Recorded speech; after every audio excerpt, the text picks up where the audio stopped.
Hello everyone, my name is Gilberto Mendoza, and we'll continue exploring the grammar system and skills. For this presentation, we will look at the context of what principles can guide us in teaching of grammar, presenting grammar, and practicing grammar. Now, let's get started. So, what principles can guide us in the teaching of grammar? Before looking at current approaches to teaching grammar, it is worth summarizing what seems to be our state of knowledge about grammar acquisition and the major implications of this. We can see these implications divided in four: the readiness to learn, the need to recycle structures in a course, that it is not a leveling up system, and the discovery learning. First, the concept of readiness to learn appears to be important. Research seems to show learners pass through developmental sequence, and that sequence is determined by the complexity of processing involved in relation to a particular grammatical structure. Teachers cannot expect learners to acquire the grammatical structure until they are ready to do so. This doesn't mean that learning grammar is a step-by-step process. Instead, it means that every learner has a different approach to grammar, depending on various factors, such as the complexity relation to the age. And related to this, there is the second implication, which is the need to recycle structures in a course. This is given because of the amount of time it takes to learn a new structure varies among learners, as they link forms to functions and to their stylistic use. This reflects in how learners can recall on previous knowledge they have acquired. This leads us to the third implication, which is that grammar is not a leveling up system, such as in video games where you get rewards accordingly to how you progress, which means that the process is not a lockstep one, with progressive and complete mastery of structures in sequence. As the learner's language system develops, so a grammar restructuring occurs. In this case, learners may suddenly start to make errors in an item the teacher thought they had learned, but if that's not the case, the teacher should wait for accuracy to return to that item. And finally, the fourth implication is when the learners are able to learn inductively. They can draw on previous knowledge acquired in formal courses. This means they can draw on their first language or any other language they have learned, formulating hypotheses, testing this out, and gradually restructuring and refining their grammatical knowledge. These insights clearly hold implications for the role of grammar instruction. And the value of providing grammar instruction may not be in question, but, as implied in the early sections, the effectiveness may be contingent on certain factors, and one of these may be the careful contextualization of language forms in situations of natural use, which can lead to the facilitation of learning in a different number of ways, such as providing input for phonetizing language forms, and consequently comparing their own output to an accurate form of English, leading them to notice the stylistic variation of language form, differentiating communicative use of language structures such as spoken dialogues and written texts.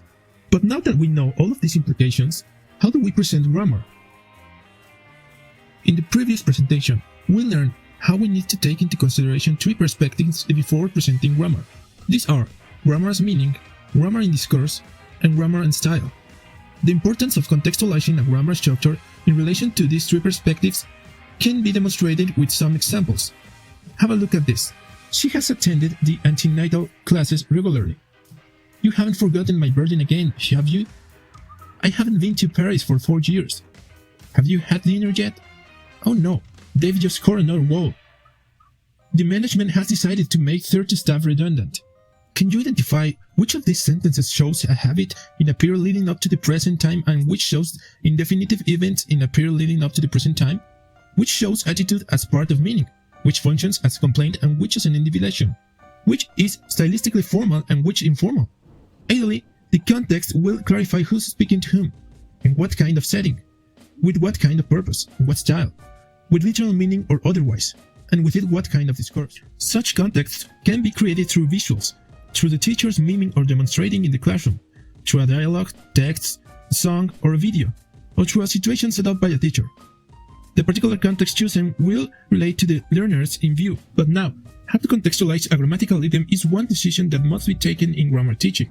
But another is which form of the idiom to reach and in what order, and which form to leave for the recycling stages. Take for account this example. Imagine you're going to prepare a lesson plan and you're going to give a lesson. There, you will present to a group of beginners the grammar topic of present continuous. So, which of these forms will you teach first?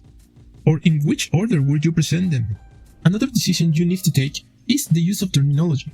It concerns the degree to which grammatical terminology is useful in the presentation of grammar.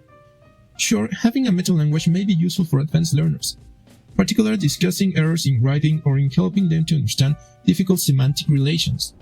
But this doesn't apply to every learner. For example, you are teaching a group of kids or a group of beginners. Sometimes, it is more appropriate to simply guide them into seeing the patterns. This is related to the degree of explicitness you present a topic.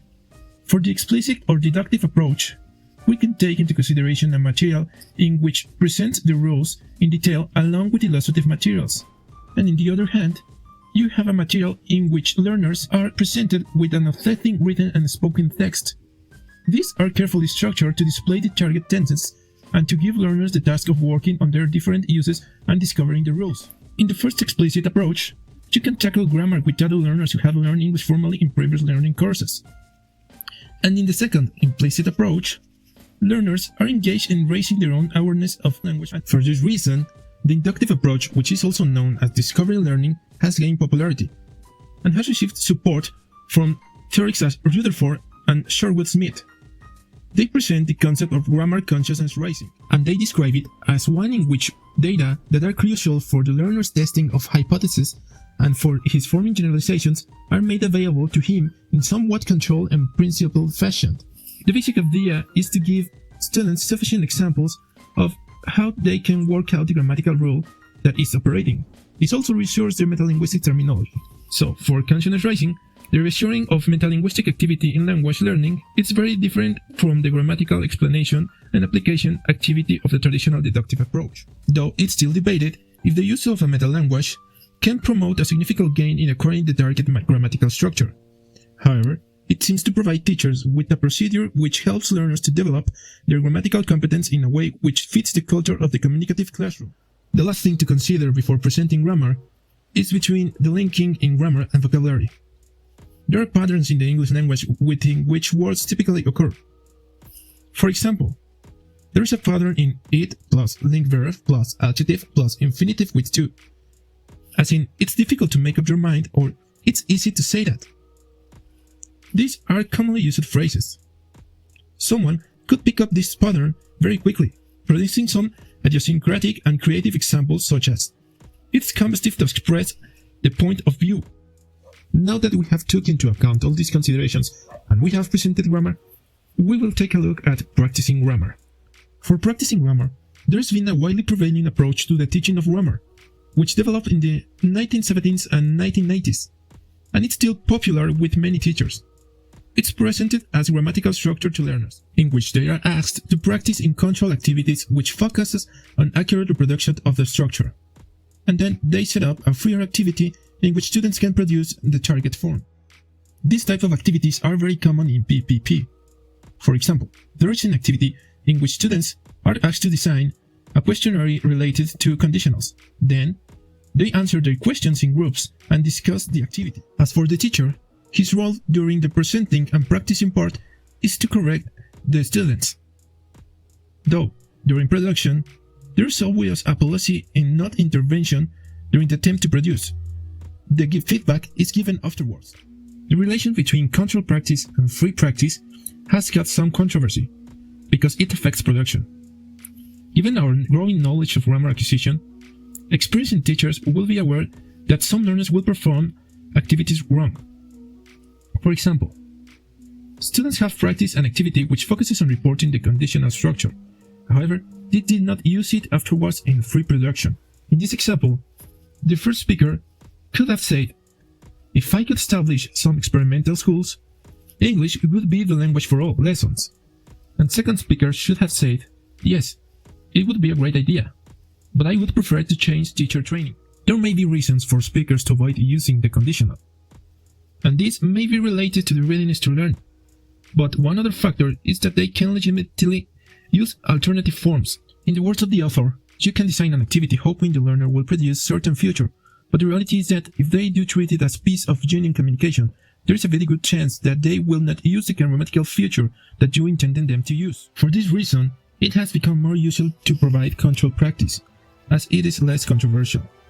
An argument can be that the offered value of such practice is that students produce a form in control activities. They provide further, extensive input for each other and more chances to notice structures. Another argument is that practice of this kind obliges students to pay attention to syntax. It is perfectly possible to understand meaning on the basis of lexemes without paying much attention to syntax. For example, if a learner hears the three lexical items earthquake, thousands, and homeless, they could use their knowledge of word meaning to reconstruct the message. In controlled practice, students will be obliged string together words in the correct order using grammatical devices to convey coherently the cause-effect relationship that links the three words. There is also an argument that varying between speech and writing practice can help the producing stage, which after extensive exposure, varied and intensive practice, allows learners to test out their hypotheses and become familiar with available forms and using them as working out their rules. Another type of control practice can be seen in the dictogloss activities. For example, the teacher in the preparation stage works with the learners in a warm-up on the topic to prepare relevant vocabulary. The text is then read twice, and the second reading, students note down the words they catch. Afterwards, they work in groups, and then they pull their notes to try to reconstruct the text. In doing so, they use the grammar they know and consider the possible alternatives. This means that the students must justify to each other the choices they prefer. The author describes it as result at minimum in context-sensitive knowledge of a grammatical rule because form, function, and meaning are intimately related. Also, the metalinguistic function of output, which is kind of explicit hypothesizing, focuses on this activity in the language form. Although the forms are contextually embedded in a situation and within a short piece of discourse, the paperwork mode necessitates reflection and decision-making. This technique encourages what she calls negotiation of form. This negotiation means that grammatical knowledge does not develop separately from other types of knowledge in the acquisition process, and one of these knowledge is lexical knowledge. The argument says that we should pay attention to the links between grammatical and lexical knowledge resulting in some interesting ideas. In other words, learners grammaticize and apply their emerging knowledge of grammar by choosing what to add to words in order to create meaning, and one type of grammatization activity could be one in which students relate words or phrases into categories.